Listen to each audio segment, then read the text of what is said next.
a nuestra consagración a Jesús por María, por el método de San Luis María Guiñón de Montfort. El día de hoy queremos continuar acerca de la apologética, de la defensa de nuestra fe, profundizar más en los temas que son necesarios y vitales para que ustedes se puedan defender. Veamos la continuación de nuestra lección. Y continuando con el tema anterior de la apologética, voy a nombrar ahora algunos de los errores con los que más solemos ser atacados acerca de nuestra Madre Santísima, la Virgen María. Voy a nombrar los principales errores que ellos dicen y cómo debemos refutarlos. Algunos de los errores son que nosotros adoramos a la Virgen. La Iglesia reconoce 4 cultos. El primero es el culto de la tría dirigido sola y únicamente a Dios. El segundo es el culto de hiperdulía dirigido a nuestra Madre Santísima.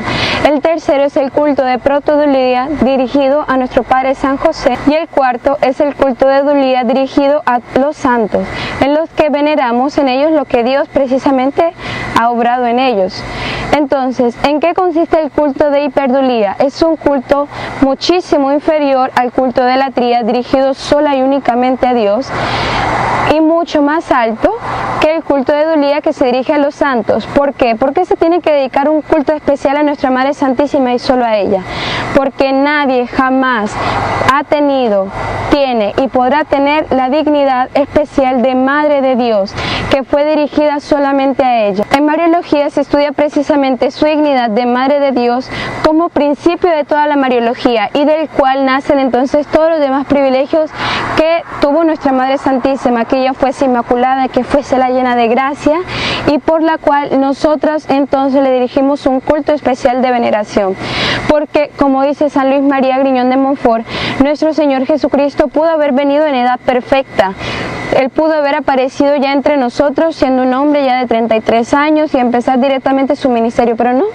Él quiso precisamente hacerse pequeño y someterse a ella, porque muchas veces lo que olvidan nuestros hermanos separados es que Jesucristo estuvo 30 años sometido a nuestra Madre Santísima, y dice sin temor San Luis María que Jesucristo dio más gloria a Dios en esos 30 años sometido a la Sagrada Familia que si hubiera aplicado esos 30 años en predicar y convertir pecadores. Esto entonces nos debe enseñar a nosotros cómo Cristo quiso depender de nuestra Madre Santísima y cómo entonces nosotros debemos venerarla como Madre de Dios. Otro de los errores que suelen decir es que fue solamente Madre de Cristo hombre y que fue simplemente una probeta que Dios utilizó y después desechó.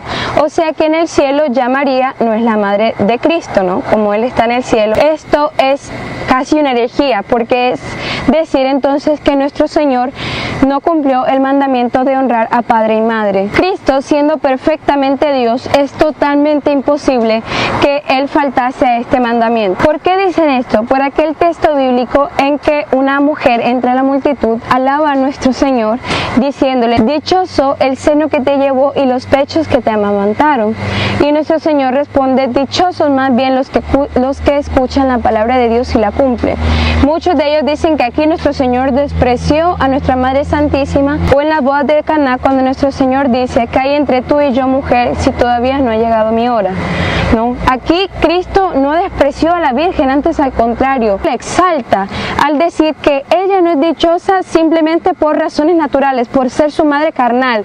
Sí, especialmente la dice que hay que venerarla, que hay que honrarla, que hay que llamarla dichosa, porque ella escuchó la palabra de Dios y la cumplió. Nadie como ella ha escuchado la palabra de Dios y se ha hecho esclava precisamente de su voluntad. Y acerca de las bodas de Caná, dice Monseñor Fulton Sheen que aquella pregunta que dirigió nuestro Señor a nuestra Madre Santísima era precisamente como queriéndola hacerla consciente de que si nuestro Señor empezaba ese milagro, posteriormente empezaba su vida pública y entonces se acercaría más rápido precisamente la hora de la pasión en la que ella tendría que sufrir. Pero precisamente nuestra Madre Santísima dice: haced lo que Él os diga, dirigiendo precisamente nuestra obediencia a nuestro Señor, y Cristo no lo niega. Finalmente Él finaliza realizando ese milagro siendo obediente a aquello que su madre le pedía. Ya al llamarla mujer, entonces en realidad nuestro Señor le está llamando a ella como la nueva Eva. Y si la gracia perfecciona la naturaleza, ahora más que nunca Jesucristo es el perfecto Hijo de la Virgen María, que cumple con perfección el mandamiento que Él nos dio de honrar a su padre y a su madre. No cabe en nosotros pensar que nuestro Señor en algún momento haya tratado mal a nuestra madre o la haya desechado o simplemente utilizado y después dejado. No, Él tuvo un amor fiel a nuestra Madre Santísima y le fue obediente en todo, como dice San Lucas, después de haberlo hallado en el templo, que vivía sometidos a ellos en todo. Entonces nuestro Señor es el perfecto Hijo de la Virgen María y no podemos separar entonces la unión hipostática de Cristo, ¿no? Él es verdadero Dios y verdadero hombre. No podemos decir que María fue simplemente madre de Dios hombre, que fue simplemente madre de su humanidad. Ella es entonces madre de Jesús Dios y madre de Jesús hombre. Acerca del error que ella no fue siempre virgen, por algunos textos del Evangelio en el que se nombra a los hermanos de Jesús, debemos primero conocer que en los tiempos de nuestro Señor no existían los apelativos que nosotros damos a las distintas ramas familiares que tenemos. No existía el apelativo de mi primo, de mi tío. No, para las relaciones familiares siempre era hermano, sin importar que no fuera exactamente el hijo de la misma madre. Esto es precisamente lo que sucede cuando en el Evangelio se nombra a los hermanos de Jesús. Se está nombrando la familiaridad que tienen los apóstoles con la familia, con la descendencia de Cristo, pero no son hermanos de la misma sangre. ¿Por qué? Porque Dios, que tantas especificaciones dio a Salomón para construir su templo, y es impresionante de notar también cómo en el Antiguo Testamento, cuando Moisés estaba en el monte Sión hablando con Dios, nadie podía acercarse ni siquiera tocar el monte porque debía ser matado inmediatamente. No podemos entonces pensar que aquel templo que Dios escogió para venir a morar a la tierra y que Él eligió desde toda la eternidad fuera después profanado por la presencia de otra criatura. Nuestra Madre Santísima fue siempre virgen y es un dogma que ha sido establecido por la Iglesia y que nosotros debemos creer y defender. Antiguamente en España, en las universidades, los que se querían graduar hacían un voto de sangre, un voto que si era necesario derramar la sangre, todo por defender la Inmaculada Concepción de nuestra Madre Santísima. Y acerca de la perpetua virginidad de Nuestra Señora antes, durante y después del parto, tenemos la cita bíblica Mateo 1:16 que dice: y Jacob engendró a José, el esposo de María, de la cual nació Jesús llamado el Cristo. Mateo empieza su evangelio describiendo toda la generación de nuestro Señor Jesucristo, desde Abraham hasta su nacimiento, y sigue un orden consecutivo. Por ejemplo, Eluid engendró a Eleazar, Eleazar engendró a Matán, Matán engendró a Jacob y Jacob engendró a José. El varón, que naturalmente unido con la mujer, engendra al hijo, pero al llegar a nuestro Señor Jesucristo, habla de Jacob, que engendró a José, el esposo de María, de la cual nació Jesús, de la cual, nombrando a Nuestra Señora, está precisamente aquí el milagro, de la cual nació Jesús, ¿no? No nombra que de José que engendró a Jesús, no. Habla que José es precisamente el esposo de María, de la cual, sin intervención del varón, nació Jesús. Especialmente esto muestra, ¿qué cosa? La omnipotencia de Dios, que puede hacer que aquel que hizo todo de la nada, que creó todo el mundo de la nada, puede y tiene también el poder de concebir sin la intervención de un varón. Acerca también del tema de las imágenes que habíamos hablado, tenemos el texto mal interpretado de Éxodo 24, en la cual nuestro Señor dice: no te harás escultura ni imagen alguna de lo que hay arriba en los cielos ni abajo en la tierra. Y ya dijimos, como un versículo antes, dice nuestro Señor que no tendrás otros dioses delante de mí. Y habíamos entonces explicado que este texto lo que prohíbe no son la adquisición de las imágenes, sino la idolatría a estas. Frente a esto, tenemos algunas otras citas bíblicas en las cuales podemos defender que la Biblia no prohíbe tener imágenes, ni postrarse ante ellas, ni darles veneración. Tenemos el texto bíblico Números 21, 8, 9. Es cuando se encontraba Israel en el desierto y nuestro Señor le envía una plaga por su infidelidad de las serpientes, ¿no? Esta cita bíblica dice: haz una serpiente de bronce, ponla en un palo y todo el que la mire la sanará. ¿no? Como aquí se ve precisamente que es Dios quien manda a hacer esta imagen, ¿no? Simplemente para que aquel que la mire se sane. Después en otros versículos se le empieza a rendir culto a esta imagen y es destruida. Precisamente aquí se nota entonces la diferencia de el recuerdo que generaba esta imagen y posteriormente el indebido culto que se le dio y es destruida, ¿no? En la Biblia. Tenemos también para refutar que no se puede uno arrodillar frente a ellas Josué 7:6, en la que Josué con todos los sacerdotes en el templo permanecieron postrados delante del arca de Yahvé hasta la tarde. Y recordemos que ya habíamos dicho antes que nuestro Señor había mandado hacer sobre el arca 2 querubines, ¿no? 2 querubines de oro, y que Josué estuvo postrado delante del arca, estuvo totalmente de hinojos frente a ella. No estaba adorando aquí a los querubines, estaba adorando a Dios, la presencia real de Dios en el arca. Pero ese acto, esa postura física, no significa entonces adoración. A Dios que está en el arca sí, pero las imágenes no. Nosotros no adoramos a las imágenes y tampoco estar arrodillados frente a ellas significa culto de adoración. Significa simplemente veneración y recuerdo precisamente a lo que esas imágenes significan. Cuando yo me arrodillo frente a una imagen de nuestro Señor Jesucristo, no estoy adorando ahí al yeso. Estoy entonces recordando lo que esa imagen significa.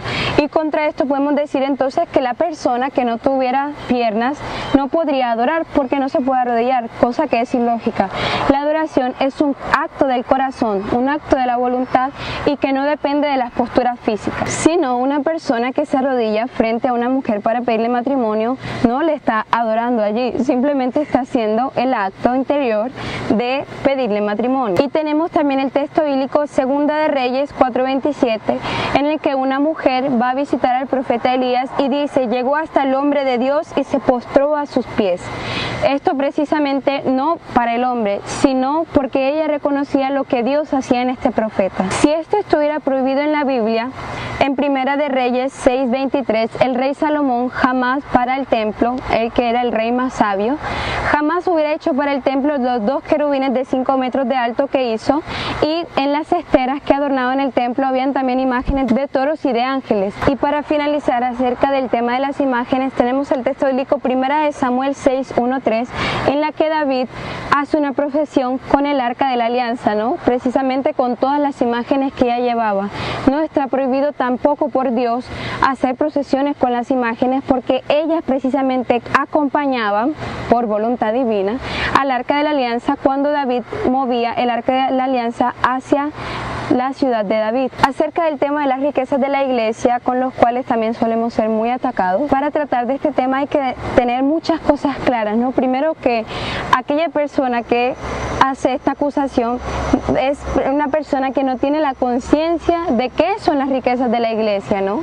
Primero hay que saber que los bienes materiales que tiene, por ejemplo, la iglesia en el Vaticano, en la Capilla Sixtina, que está adornada de tantos cuadros, frescos, esculturas de autores importantes, son patrimonio de la humanidad, ¿no? Es como decirle a Estados Unidos que venda la Estatua de la Libertad para dar dinero a los pobres. Es imposible, porque la Estatua de la Libertad es precisamente patrimonio histórico y cultural, ¿no?, de Estados Unidos. Asimismo, muchos de los bienes materiales o artísticos que posee el Vaticano son bienes y patrimonios culturales de la humanidad, no se pueden vender, no tienen valor comercial. Como ejemplo de esto, San Juan Pablo II, en una visita que hizo a Brasil, fue a visitar una familia muy pobre y como habido le dio su anillo papal. Estos pobres jamás vendieron el anillo papal que San Juan Pablo II les dio, porque ellos conocían el valor que ese objeto tenía y lo conservan en una capilla de aquel pueblo. Del mismo modo, nosotros no podemos pedir al Vaticano o pensar la idónea idea de que el Vaticano debe vender los bienes que él tiene, porque son bienes que manifiestan la cultura de la humanidad. Ahora, los otros bienes materiales que posee la iglesia, como hospitales, edificios, colegios, seminarios, son precisamente necesarios para la evangelización, para la formación, ¿no? Y además tenemos estudios estadísticos que la iglesia es la institución que más institutos, qué más colegios, qué más orfanatos, hospitales sostiene en el mundo, y que todo el dinero que ella recibe es en mayoría para el sostenimiento de los pobres. Pidémosle entonces a Nuestra Señora la gracia de amar, y además de amar, vivir y defender nuestra Iglesia Católica con todas las fuerzas de nuestra alma y de nuestro corazón, con aquella misma valentía con que los mártires morían por defenderla y por darle gloria a ella.